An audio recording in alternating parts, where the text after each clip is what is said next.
In the beginning was the Word, and the Word was with Patrick. The great everything ain't nothing to fuck with.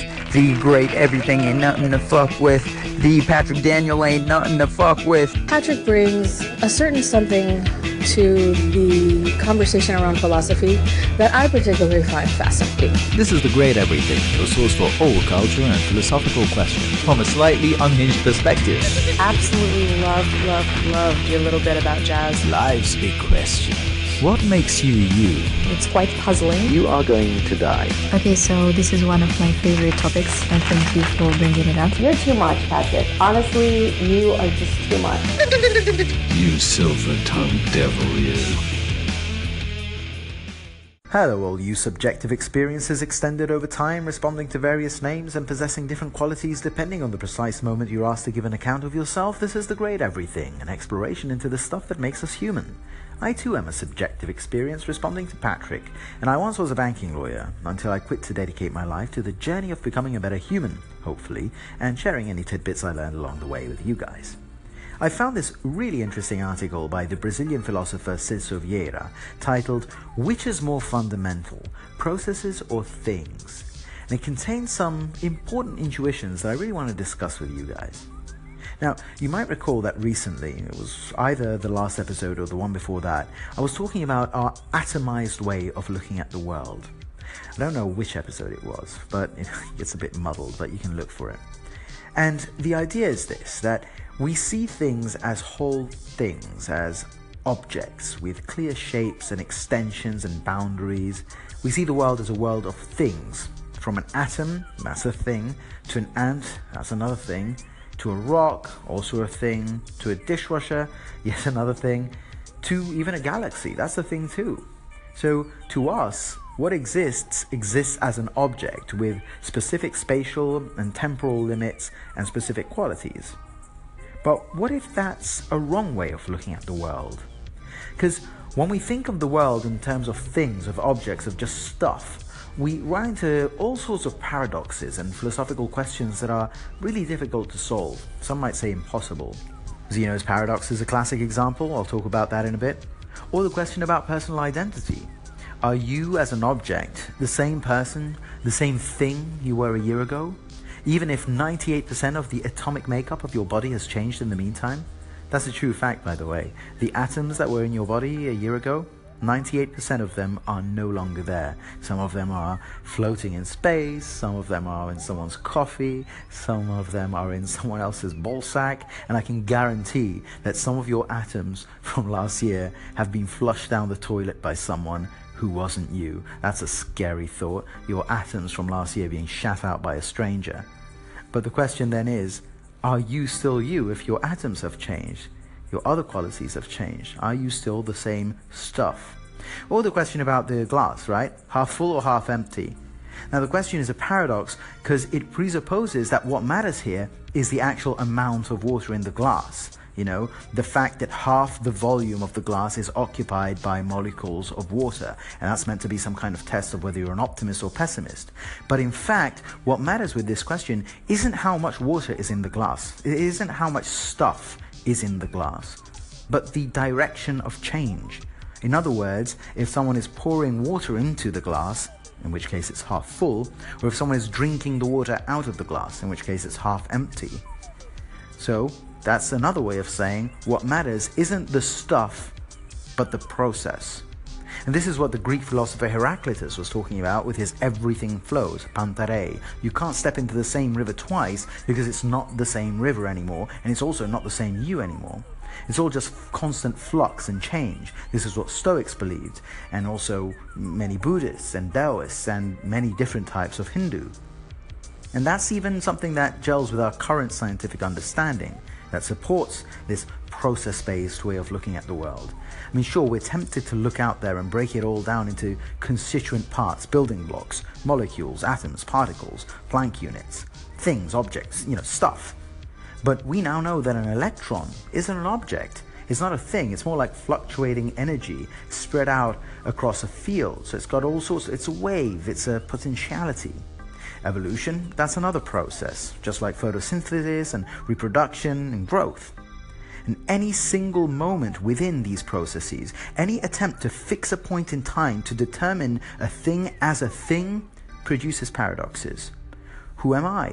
Am I who I was yesterday? Am I who I'm going to be tomorrow? What if those people are different from me? Are they different people? Looking at yourself through the process lens is starting to make a whole lot more sense, isn't it?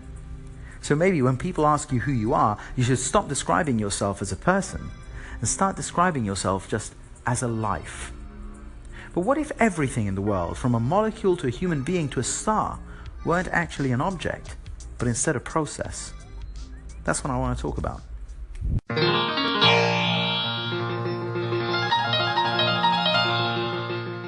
Most people with a passing interest in philosophy have probably heard of Zeno's paradox.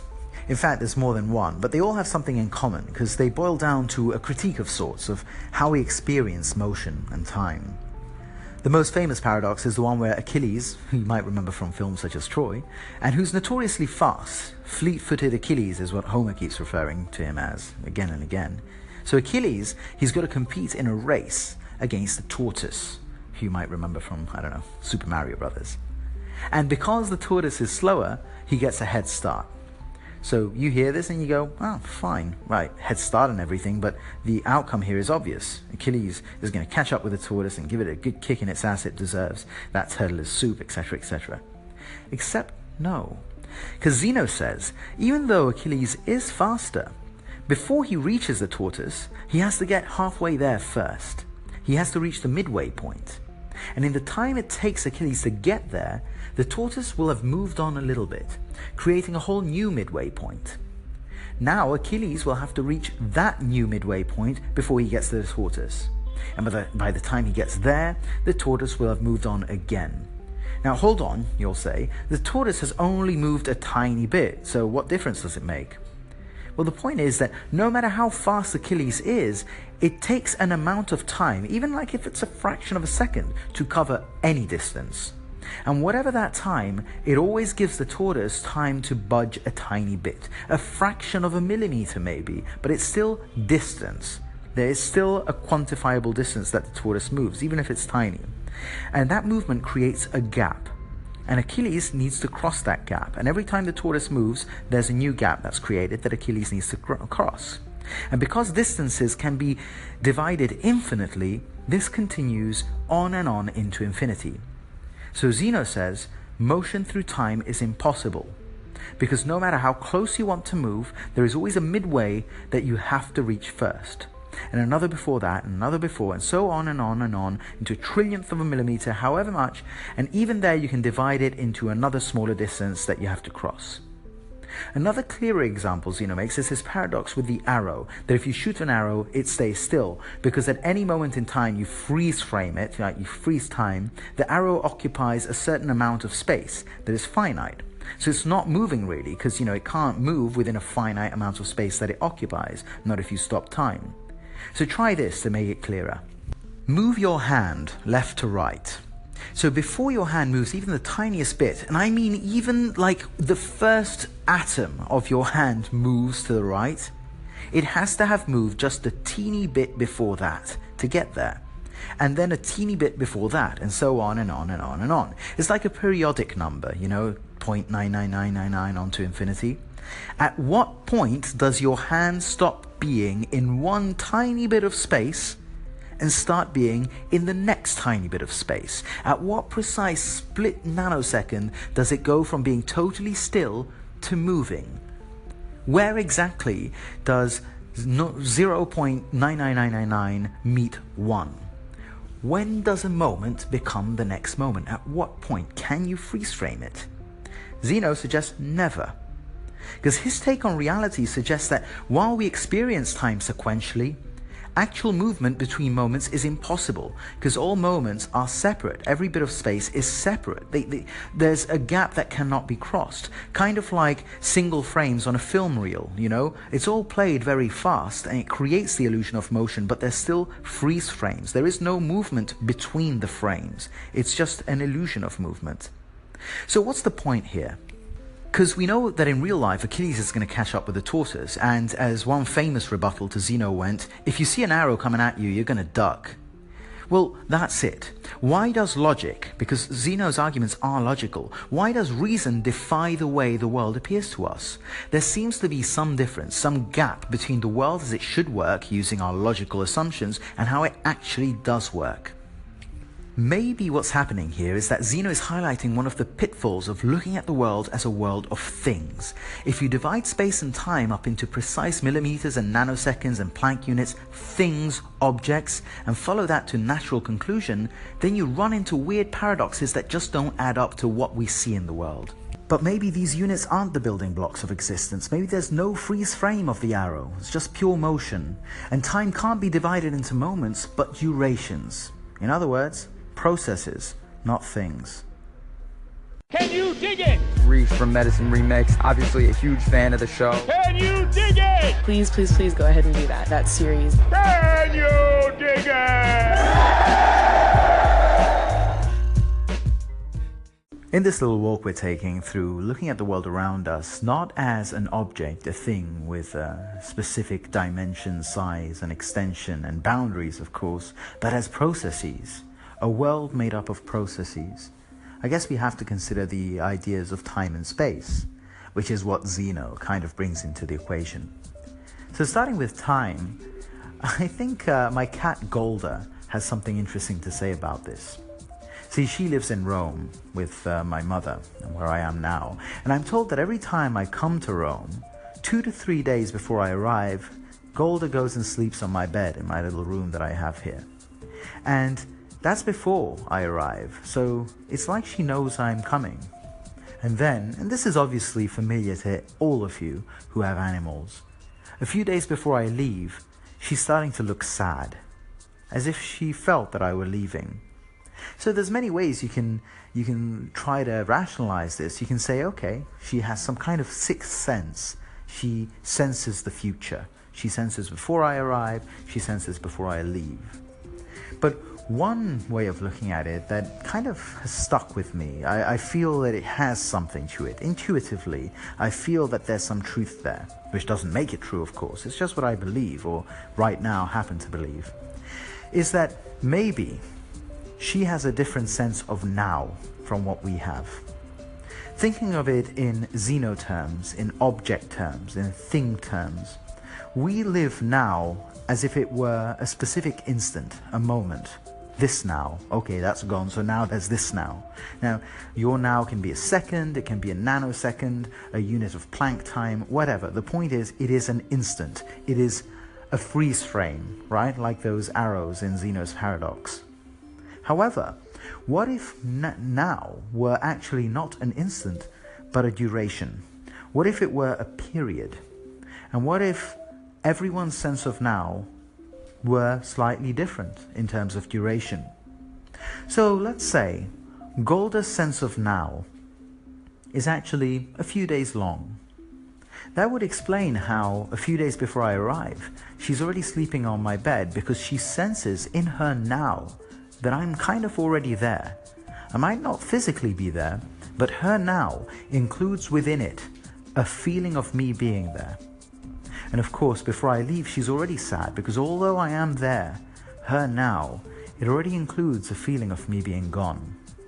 And that would explain so many things in our lives as well, including déjà vu. Now as a period, and we, because we tend to atomize everything and see it as a discrete unit, we just live the now as an instant, and then it's gone. But actually now is a period that extends slightly into our past and slightly into our future, whether it's a few days or a few weeks, depends. I find that idea fascinating, and I do think that if I could ask Golda about this, she would probably say, meow. Hello, Patrick. I love the metaphor of Golda and the now, and I completely disagree, but I think it's really adorable, and I'm very interested in the different kinds of nowiness and the squishiness of time. But what I suspect it is that she's picking up on the subtle body language of your mum before you're arriving and the subtle body language of you when you're going, because these little creatures, they are so observant. I've spent a lot of time with my birds, and for those tiny little brains, they are really smart. But time and nowness, now that shit is squishy, and it ain't as simple as the ticking of that clock, that's for sure. So, yeah, though I don't agree with you about Golda, I definitely agree with you about...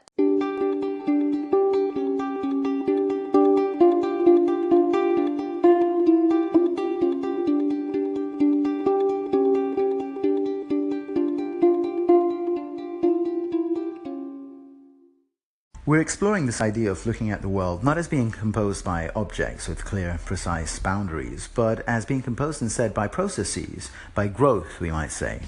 Or actually, we shouldn't say growth at all, because growth it injects a value judgment into it, right? A sense of positive directionality, I guess, because growth is usually considered positive, right? Well, unless it's a tumor, but that really is neither here nor there. So let's call it instead a continuum, right?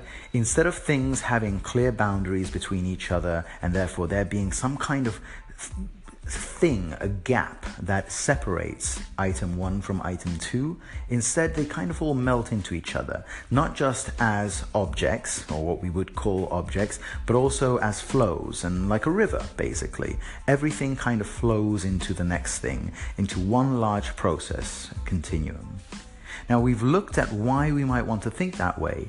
Zeno, the philosopher, he understands that we intuitively tend to atomize everything and look at them as objects, as things. So he takes us to the logical conclusion of that kind of reasoning by saying, okay, distances, we can reduce them to the smallest possible distance, and we can also reduce time to the smallest possible unit of time. And then we run into this paradox of how do we move from one moment in time to the next? How do we move from one distance unit to the next one? Because surely the arrow in his paradox, which is occupying a space at the moment, the space it is occupying, how does it move from that space to the next space it will occupy in the next moment without first occupying some intermediate space? So because you can do that into infinity, movement is kind of impossible. It seems, if you want it to be logical, that there has to be some kind of glitch. Rather than a continuous movement, there would have to be a glitch from one frame to the next frame for there to be the illusion of movement. So this is a paradox, of course.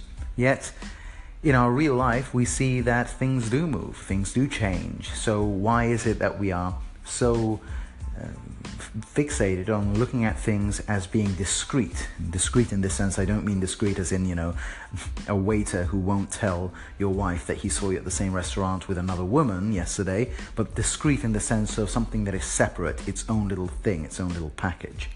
Zeno's paradox ultimately boils down to motion through time and how that would be impossible if the world were truly as atomized as we tend to think of it. But I also like to think about space a lot, and I've spoken about this before here on Anchor. Imagine you're Ant-Man, the Marvel superhero who can shrink, Hank Pym. Actually, no, scrap that. Imagine you're DC's version, the Atom, Ray Palmer, because DC is inherently better. The point is, you're a superhero who can shrink to a very, very small size. And now you have two bricks touching, one on top of each other. Actually, next to each other, let's make it easier. And you want to really find out where the two bricks touch. Now, we know that in real life, there are force fields basically pressing against each other, but we are trying to debunk the idea that things are objects with clear limitations. So imagine that everything is an object, not like some weird field that is a continuum, is a process, because it doesn't have a clear end or beginning. Things flow into each other when we're dealing with fields. But imagine instead we are talking about solid objects. Two bricks, right? So you shrink down and you get into the crack between the two bricks. And at some point, when you shrink, you will reach a point of contact between the two bricks. You will reach the ultimate point of contact, let's call it. But you realize once you're there, it's still a crack, and you can shrink down to a smaller size to get in that crack. In fact, you can shrink down to a size where that crack becomes like a canyon, and you go down into the crack until you reach another point of contact that is further down, much smaller. But then you can keep shrinking and keep shrinking And now, if in this thought experiment you imagine that atoms are like little cubes or maybe circles or spheres, or however you want to conceptualize atoms as actually objects, with a density, you would still find a space where the two atoms touch, and one in one brick and one atom belonging to the other brick where they touch, and there's still a gap there, there's still a crack that you can shrink down until that looks like a canyon and keep shrinking further.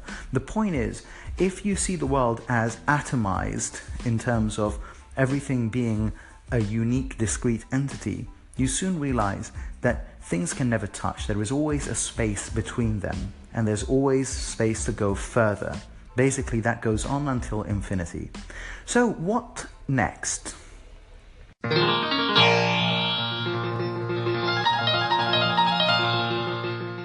Right, but where does all of this leave us ultimately? I mean, sure, I find it interesting, but then again, I'm super nerdy, and this is stoner philosophy, and intellectual onanism is kind of my thing, so... But what's the point? How can this relate to us in any way? Well, I guess what I'm trying to say is that if you follow the whole logic, our natural intuition of looking at the world as being composed by objects, discrete things, you follow that to its natural conclusion, you reach this problem, and the problem can be summarized in one word, and it's gaps. If things are discrete units, then there has to be a gap between each thing.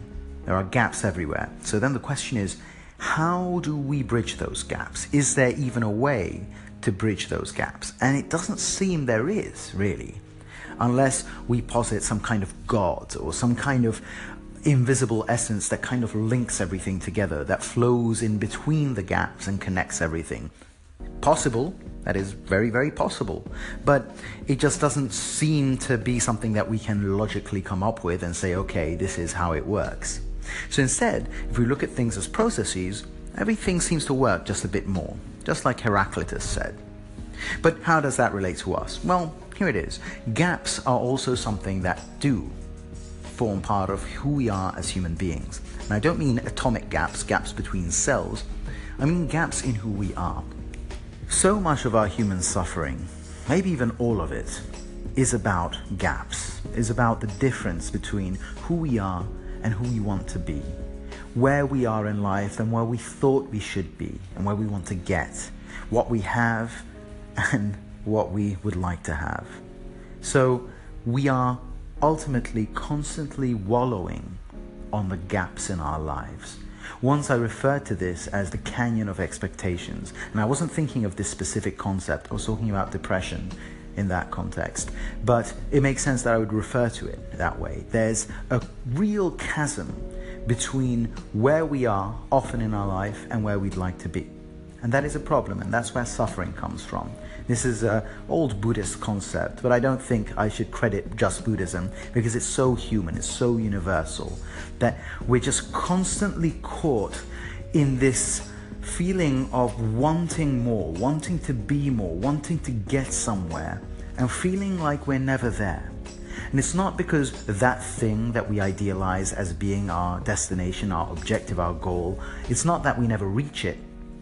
It's because when we do, then we shift our feelings of desire, of want, of unfulfillment onto some new goal and destination. We keep shifting the goalpost. So we're constantly wrestling and struggling with these gaps in who we are. But if we start accepting that we are a process and that ultimately it is our wholeness that composes who we are, who we were, who we are, and who we will be, and that is just one thing, us as a process, us as a life, us as a subjective experience that goes through many, many phases, but that it is still one thing, as in one process, that is fluid and ever-changing, and that change is the fundamental building block of existence, not an atom, not a thing, not a stable state of affairs, because there is no stability in life. I mean, look at me. I just made one of life's great decisions. I turned my back on a huge salary and a beautiful, beautiful career that so many people would be envious of, to be a philosopher.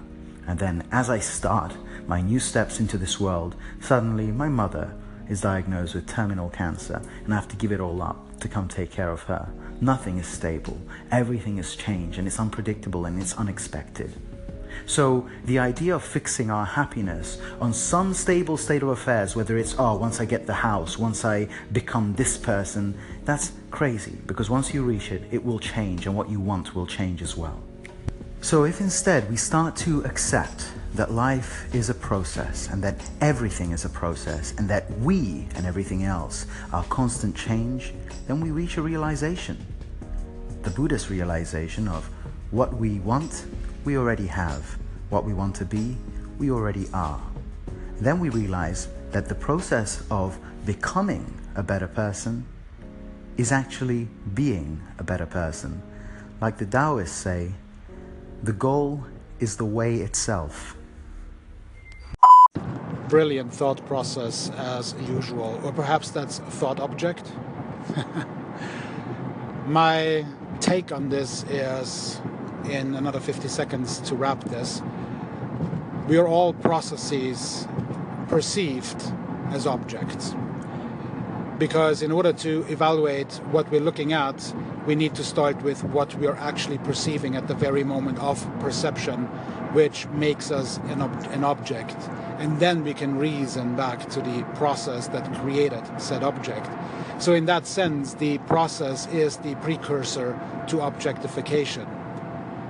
The glass is always half.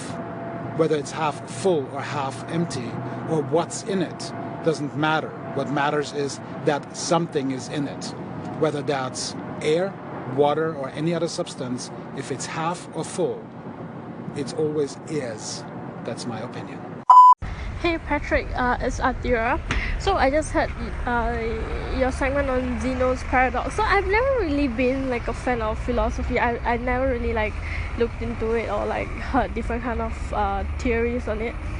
But what you shared is very mind-blowing, and I say that because like throughout the whole time I was listening to it, I was like, okay, what's going on? And like it didn't make sense, but it's also quite logical at the same time. So I guess that's a paradox itself. So yeah, it's really cool segment. I want to hear more about that again. So thanks, man. Hi Patrick, I was listening to your segment on processes and objects, and it reminded me of this concept in computing of object-oriented programming, where in the beginning of computing you used to say, you computer do this then that. With objects it was, you button icon do this then that, and you button icon in another window do the same. And that's because they both had the same inherent properties. Kind of like your glass half full, half empty example could apply to a pitcher, with a different size and shape, but the same property. And it wouldn't apply to a rock. And I'm thinking, I'm not sure where I'm going with this, but suffice to say that this topic sounds very familiar.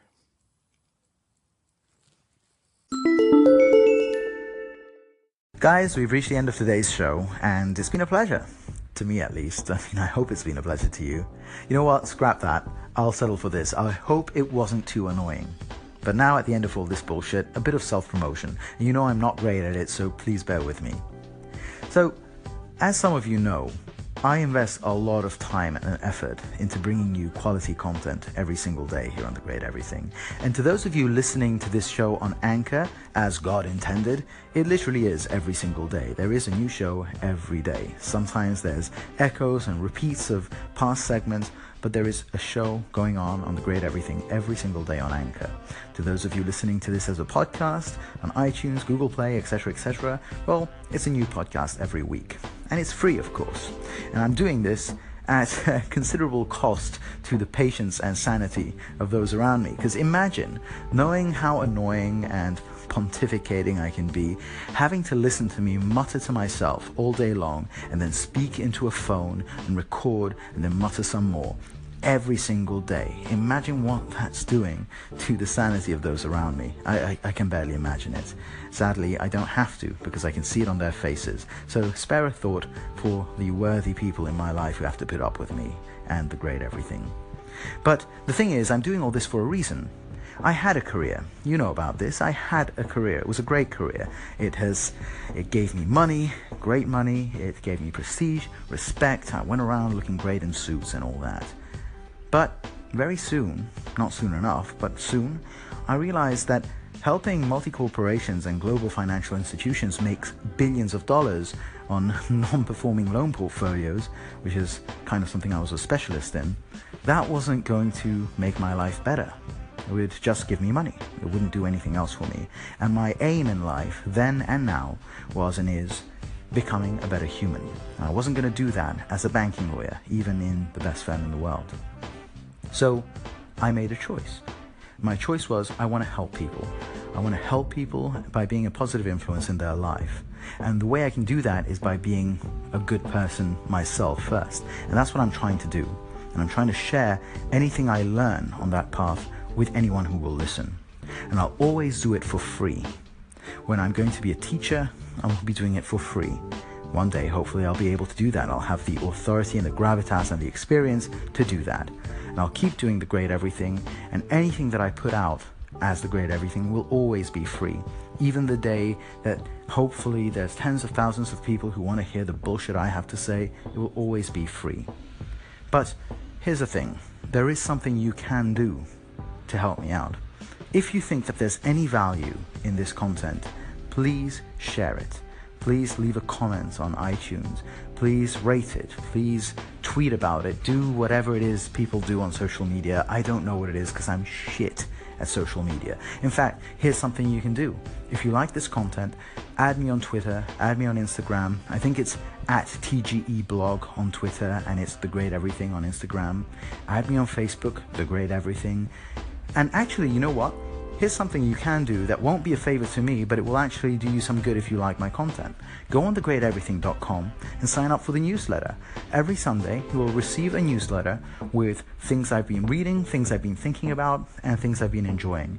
And also things I've been making. So anchor content, blog posts, if there are any, and little drawings that I like to do for the blog. Those drawings on the blogs, by the way, I do them. I'm very multi-talented. But anyway, point is, help me out if you think that it's worth it. If not, I'm glad you enjoy the show. I hope you call in. I hope you keep enjoying it. And if you have any positive or negative feedback, please send it over. I do listen to it, although sometimes I've been accused of ignoring it. Maybe that's true. Hopefully it isn't. But I guess we'll find out. Take care, guys. Arrivederci. In the beginning was the Word, and the Word was with Patrick. One guy who's supposed to embody all our beliefs and all our values and lead us. One person can figure this shit out to get us through this. Patrick. Go check out Patrick's station. It's incredible.